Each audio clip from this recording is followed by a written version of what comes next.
Sandra, let's bring in Mark Dubowitz. He serves as CEO of the Foundation for Defensive Democracies and has advised 4 presidential administrations on Iran policy. Let's talk, Mark, about the president's upcoming trip to Saudi Arabia. It strikes me and other people that this could be a big victory for Mohammed bin Salman, the Crown Prince, because this is a president who was candidate, vowed that he was going to make Saudi Arabia a pariah.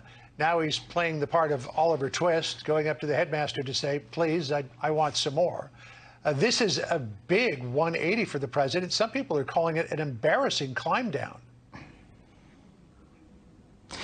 Well, John, it is. I mean, who would have predicted that there would be a major geopolitical crisis that would lead to a spike in oil prices and that the United States president would have to go to the Saudi leadership and ask the Saudis to release a couple million barrels into the market in order to dampen oil prices and gasoline prices? Well, who would have predicted?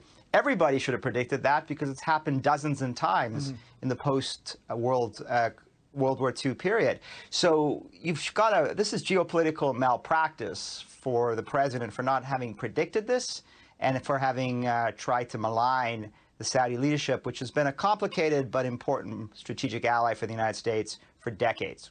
In an op-ed in Saturday's Washington Post, which previewed this trip, the president recalibrated his foreign policy as it relates to Saudi Arabia. He said the following, quote, "From the start, my aim was to reorient but not rupture relations with a country that's been a strategic partner for 80 years. That wouldn't seem to ring true because his statements about making Saudi Arabia a pariah would be the very definition of rupturing the relationship." John, he almost ruptured the relationship. I mean, obviously, this is a relationship that is built on common interests, some really profound strategic interests. And so it's not a relationship that's going to break, but it was a relationship that was severely damaged. I've been in Saudi Arabia 3 times over the past 6 months, and I can tell you that Saudi leaders are furious and frightened by what they see as a lack of U.S. leadership in the region in countering Iran, and also are looking for superpower cover. So what that means is the Saudis would increasingly look to the Chinese and the Russians for backing against Iran. That's just not good for U.S. national security. Yeah, China, they're very adept at filling vacuums. There's no question about that. Members of the president's own party, though, are highly critical of this trip. Adam Schiff, congressman from California, said the following, quote, "I wouldn't go. I wouldn't shake his MBS's hand. This is someone who butchered an American resident, cut him up into pieces in the most terrible and premeditated way. Until Saudi Arabia makes a radical change in terms of its human rights, I wouldn't want anything to do with him." Obviously, America's long been worried about Saudi Arabia's human rights record, but not having a strong relationship with Saudi Arabia, as you intimated a moment ago, has its own set of problems as well. Yeah, I mean, listen, the murder of Khashoggi was outrageous and should be condemned, and the Saudi leadership should be held accountable.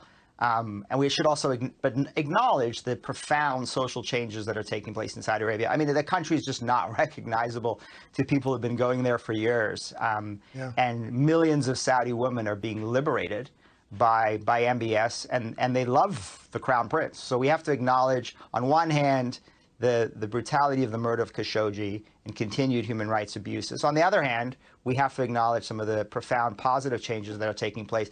That's a balanced view of Saudi policy. You can reorient it, you can rebalance it, you can recalibrate it, but you should not rupture it if you care about U.S. economic and national security. Hey, real quick, if you could, Mark, how's President Biden seen there in Israel compared to President Trump? Because there was a poll that recently came out, 54% of Israelis said they don't trust Biden to take Israel's interests into account in its relationship with the United States. Yeah, listen, I think the Israelis, I mean, Israel is one of the most pro-American countries in the world. July 4th, you'll see tons of American flags out on the streets. So Israelis really take great pains to have good relationships with any president. But when you talk to the man on the street or the driver in the cab, they'll tell you overwhelmingly that they trusted Trump because they believe Trump was feared in the region. And that's the key point, that in a region like the Middle East, it's better to be feared than it is to be loved. And certainly Biden is not feared by American and Israeli adversaries.